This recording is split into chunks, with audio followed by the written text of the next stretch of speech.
Survei Pilpres 2024, elektabilitas Prabowo kokoh di puncak, dibuntuti Ganjar dan Anies.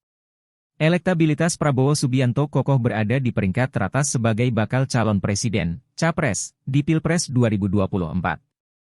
Hal tersebut berdasarkan hasil survei yang dilakukan Kajian Politik Nasional, KPN, pada November 2022. Direktur Riset KPN, Tamil Selvan mengatakan, dalam survei terkait capres ini, pihaknya mengambil sejumlah nama tokoh nasional yang digadang-gadang masuk ke dalam bursa capres di 2024.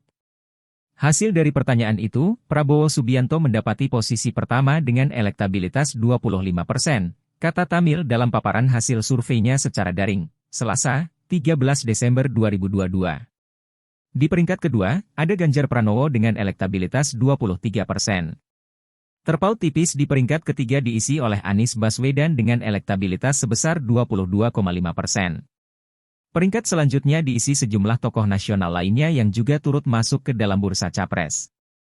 Hanya saja, elektabilitas dari tokoh-tokoh ini masih di bawah 5%. Ia menyimpulkan, hasil survei yang dilakukan ini menunjukkan kecenderungan responden hanya memilih di antara ketiga tokoh nasional seperti Prabowo Subianto, Ganjar Pranowo dan Anies Baswedan.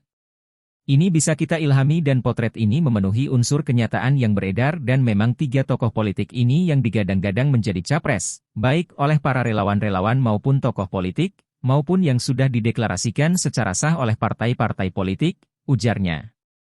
Untuk diketahui, survei KPN dilakukan pada periode 14 hingga 20 November 2022 dengan melibatkan jumlah sampel sebanyak 1.200 responden.